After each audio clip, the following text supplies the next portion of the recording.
오늘은 에베소서 5장 22절에서 마지막 33절까지 말씀입니다. 아내들이여 자기 남편에게 복종하기를 죽게 하듯 하라. 이는 남편이 아내의 머리됨이 그리스도께서 교회의 머리됨과 같음이니 그가 바로 몸의 구주심이라. 그러므로 교회가 그리스도에게 하듯 아내들도 범사에 자기 남편에게 복종할지니라. 남편들아 아내 사랑하기를 그리스도께서 교회를 사랑하시고 그 교회를 위하여 자신을 주심같이 하라. 이는 곧 물로 씻어 말씀으로 깨끗하게 하사 거룩하게 하시고 자기 앞에 영광스러운 교회로 세우사 티나 주름 잡힌 것이나 이런 것들이 없이 거룩하고 흠이 없게 하려 하심이라. 이와 같이 남편들도 자기 아내 사랑하기를 자기 자신과 같이 할지니 자기 아내를 사랑하는 자는 자기를 사랑하는 것이라. 누구든지 언제나 자기 육체를 미워하지 않고 오직 양육하여 보호하기를 그리스도께서 교회에게 함과 같이 하나니 우리는 그 몸의 지체입니다. 그러므로 사람이 부모를 떠나 그의 아내와 합하여 그 둘이 한 육체가 될지니 이 비밀이 크도다. 나는 그리스도와 교회에 대하여 말하노라. 그러나 너희도 각각 자기의 아내 사랑하기를 자신같이 하고 아내도 자기 남편을 존경하라. 아멘.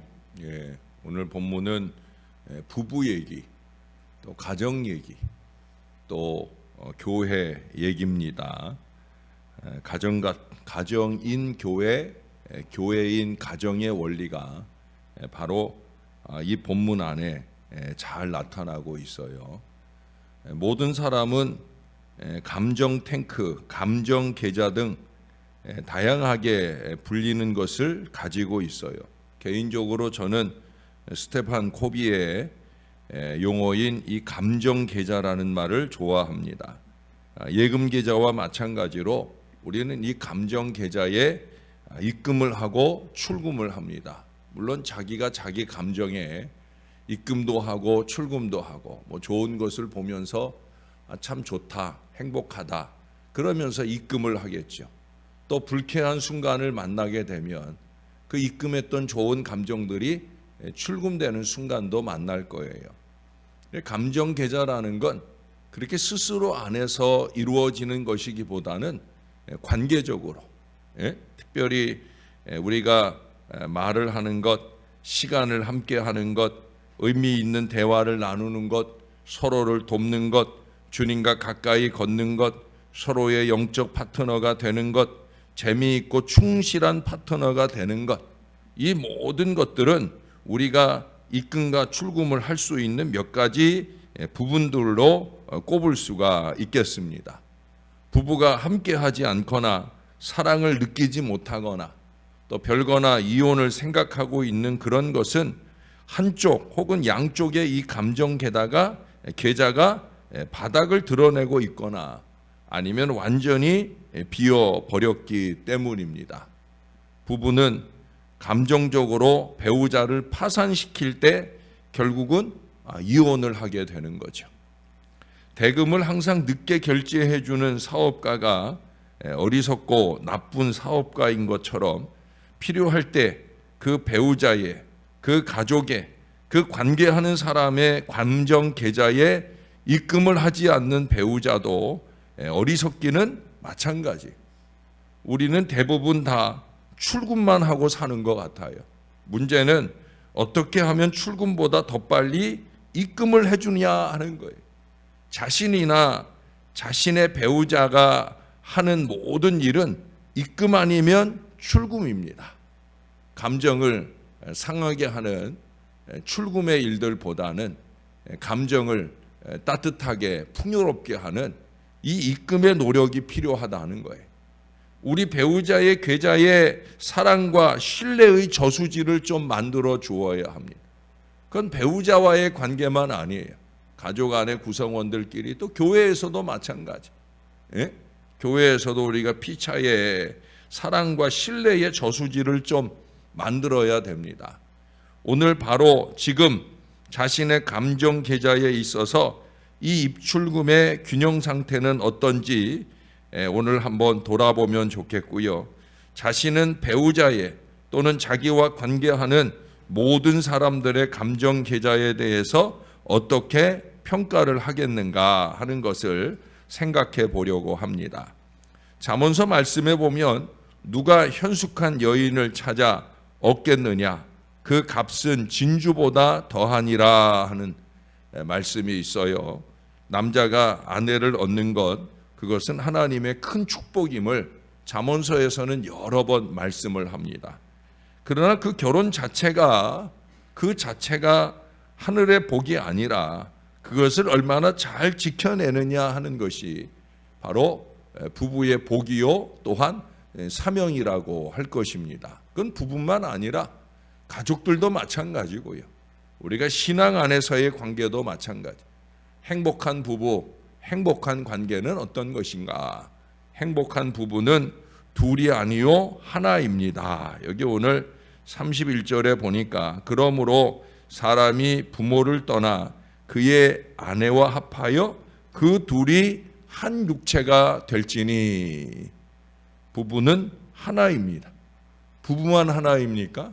교회도 하나잖아요. 우리가 이미 4장 1절 이하로 말씀을 들었잖아요. 여기서도 나는 그리스도와 교회에 대해서 말한다라는 말씀을 덧붙이고 있어요. 영육간에 하나입니다. 법적으로도 하나입니다. 부부는 하나처럼 현실에 최선을 다하고 미래의 목표를 향하여 전진하는 한 몸입니다. 교회도 마찬가지. 성경은 부부의 한 몸을 이는 내 뼈 중에 뼈요 살 중에 살이로다 증언을 하고 있습니다. 네덜란드의 철학자 스피노자는 이렇게 말한 적이 있죠. 내일 이 지구가 멸망할지라도 나는 오늘 한 그루의 사과나무를 심으리라. 이제 두 사람이 하나가 되어서 그 입에는 미소를 품고 그 눈에는 빛을 발하면서 그렇게 미래를 향하여 사슴처럼 함께 뛰면서 살아야 된다는 거예요. 우리 피차에 가슴 뛰는 관계가 되어야 된다는 거예요. 여기에 사랑의 신선함이 있고 창조적 삶이 있습니다. 잊지 마세요. 행복한 부부는, 행복한 교회는 하나의 도리를 잘 지키는 부부요 교회여야 됩니다. 따로 놀지 말아야 돼요. 우리는 하나입니다. 네, 하나입니다. 두 번째로 행복한 부부, 행복한 관계는 그저 함께 밥이나 먹고 사는 사람들이 아니라 함께 사랑을 먹고 사는 사람들인 것을 잊지 말아야 돼요.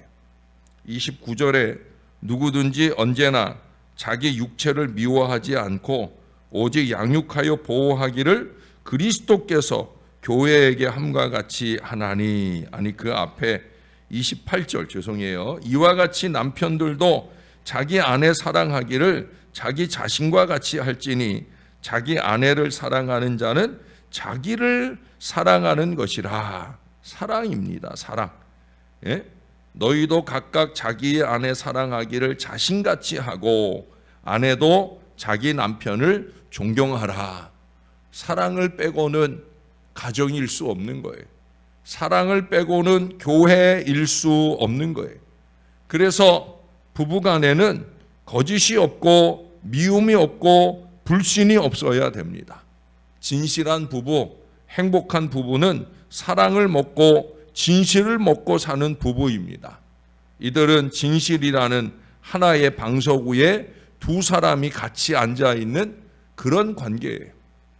그 자리가 가시방석이 되지 않도록 진실한 사랑으로 섬기고 나눌 수 있어야 됩니다.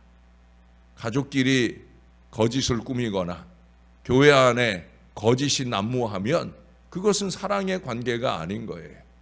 진실한 방석 위에 우리가 함께 앉아 있어야 되는 것, 그 사랑의 방석을 놓치지 않는 그런 가정, 그런 교회가 될 수 있기를 바랍니다. 세 번째로 행복한 부부, 행복한 가정은 사랑의 결실을 맺어야 합니다. 부부의 삶이란 함께 함께 항상 결실하는 결실의 계절이어야 합니다. 자녀라는 결실은 물론이고, 요즘 우리 부모님들의 늘 큰 고민과 기도 제목은 우리 자녀들이 자식을 안 갖는 게 우리의 안타까운 기도 제목인데, 이 사회가 너무 살기 어렵다 보니까, 특히 이제 경제적인 그런 개념에 너무 익숙해지다 보니까 자녀를 갖는 것에 대한 두려움과 걱정들이 많은 것 같아요. 그러나 이 자녀라고 하는 생명 결실은 물론이고 서로에게 행복과 기쁨의 열매가 잘 맺어질 수 있도록 노력해야 되는 거예요. 더 이상 자녀들에게 자녀를 낳았으면 하는 이 부담을 주는 시대는 이제는 점점 지나가고 있는 거예요. 그러니 그런 부담보다는 오히려 그들의 행복한 미래를 서로를 의지하며 잘 살 수 있도록 기도해 주는 일도 우리에게 필요합니다. 과실은 꽃의 완성이잖아요. 꽃이 피고 나서야 그 꽃의 결실로 열매가 맺어집니다. 그 꽃의 아름다움이 필요한 거예요. 이 부부관계에서도 마찬가지. 사랑의 아름다움, 그것이 우선이라는 거죠. 서로에게 스트레스를 주는 것보다는 서로에게 사랑의 아름다운 꽃, 이 성숙한 결실을 맺어줄 수 있을 때에야 그것이 진정한 아름다운 사랑이에요. 스트레스 갖지 마세요 하면서 스트레스를 주는 사람이 되면 안 된다라고 하는 거죠. 부부의 삶이란 씨를 뿌리는 삶입니다. 성숙한 사람은 때로 눈물을 흘리며 씨를 뿌릴 때도 있지 않습니까? 부부가 살아가면서 서로의 마음의 밭에서 잡초를 뽑아주고 서로의 마음밭을 다듬어주고 서로가 사랑의 씨를 뿌리고 가꾸면서 평생토록 좋은 열매를 끝없이 맺는 사랑의 동산이 되어야 됩니다. 가정이 그래야 되고요. 교회가 그래야 됩니다. 서로의 마음속에 행복한 꽃이 피고 사랑의 열매가 맺도록 그렇게 조금 더 희생하고 순종하고 노력해야 되는 거예요. 그래서 네 번째로 꼽을 수 있는 것은 행복한 부부의 도리는 사랑과 순종의 두 손을 맞잡고 동행하는 것입니다. 그게 바로 오늘 본문의 강조예요. 그것을 위해서는 희생이 있어야 돼요. 희생. 예? 남편의 사랑은 자발적이고 희생적입니다. 아내의 순종은 적극적인 희생의 사랑입니다. 아담이 아내를 위하여 갈비뼈를 뽑아 주었다는 것은 희생적인 사랑을 말하는 거예요. 이 희생적 사랑에 이끌리는 아내의 순종은 더함이 없는 행복이 되어질 거예요. 아내의 자원하는 순종은 남편을 위한 적극적인 희생과 사랑으로 나타나잖아요. 네, 여러분들의 집에 아내들을 보세요. 저도 제 아내를 보면 늘 그런 생각을 해요. 남편을 위해서, 자식을 위해서, 또 요즘에는 이제 어머니를 위해서 이렇게 희생하고 애쓰는 모습들을 늘 보게 됩니다. 이런 부부는 매일매일 희생적 사랑과 순종의 합창을 부르면서 새날까지 영원한 행복의 여정을 계속 갖게 될 거예요. 오늘이 현충일인데 현충일을 우리가 기억하고 지키는 이유는 뭡니까? 나라를 위해 희생한 분들, 바로 그분들에 대한 감사의 마음인 거죠. 희생이 있어서 나라가 있는 거예요. 희생이 있어서 교회가 있는 거고, 희생이 있어서 가정이 존재할 수 있는 거예요. 너의 희생을 강요하는 게 아니라 나의 희생을 소리 없이 섬겨낼 수 있을 때, 그럴 때 여기에서 서로 간의 감격과 기쁨의 향유 냄새를 풍기는 행복한 가정도 되고 행복한 교회도 되고 행복한 나라도 될 수 있을 거예요. 만세의 복 있는 가정, 복 있는 부모로 세워져 가는 은혜가 저와 여러분들 안에 넘치게 되어지기를 바랍니다. 여러분, 잠언서의 결론 같은 말씀은 잠언서 31장에 29절 이하에 이런 말씀을 해요. 덕행 있는 여자가 많으나 그대는 모든 여자보다 뛰어나다 하느니라. 고운 것도 거짓되고 아름다운 것도 헛되나 오직 여호와를 경외하는 여자는 칭찬을 받으리라. 이거는 꼭 여자만 아니에요. 예? 덕행 있는 사람은 많으나 그대는 모든 사람보다 뛰어나다 하느니라. 고운 것도 헛되고 거짓되고 아름다운 것도 헛되나 오직 여호와를 경외하는 사람은 칭찬을 받으리라. 이게 신앙이에요. 모든 성도는 하나님을 경외해야 됩니다. 우리가 어제 21절에서도 하나님 경외의 표시로 피차 복종을 말씀했잖아요. 어제 저녁에도 우리가 그런 하나님 경외에 대한 사랑방 모임 리더 헬퍼 교육 시간에도 하나님 경외의 생활화, 하나님 경외의 생활화, 하나님을 좀 두렵게 여기면서 예배할 때는 물론이고 우리가 삶을 살아가는 관계하는 모든 순간순간에 하나님을 두려워하는 그 마음 중심을 놓치지 않고 살 수 있어야 된다는 거예요. 부부간에도 마찬가지예요. 사랑과 순종의 근거는 하나님 경외예요. 하나님 경외. 하나님을 두려워하는 마음으로 서로를 향한 희생과 사랑과 존경을 나눌 수 있어야 된다는 거예요. 하나님 경외, 이 그늘 아래서 서로를 섬기고 사랑할 수 있을 때 우리는 행복해질 수 있어요. 가정도 교회도 마찬가지. 저와 여러분의 마음 중심에 하나님 경외하는 그 마음을 놓치지 않고 그 마음을 가지고 서로를 대할 수 있으면 우리는 서로의 감정 계좌에 열심히 입금을 해주면서 행복한 웃음이 넘쳐나는 역사를 이루게 될 줄로 믿습니다.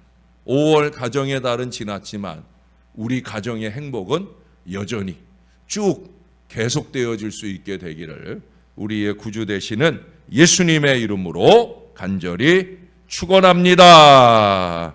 기도하겠습니다. 좋으신 하나님, 가정에 대해, 교회에 대해, 관계에 대해 오늘도 말씀해 주시니 감사를 드립니다. 우리는 너무 내 감정에 충실하다 보니까 다른 사람들의 감정을 헤아릴 순간을 만나지 못하고 있습니다. 나의 너무 많은 말이나 행동이 오히려 다른 사람을 불편하게 할 수 있다는 생각을 하지 못하고 살 때가 얼마나 많은지요.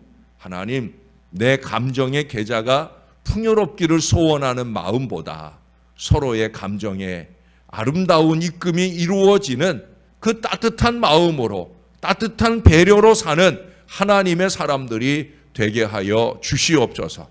가정을 향해, 교회를 향해 주님이 보여주신 그 믿음의 발자취를 잘 따라가기를 소원합니다.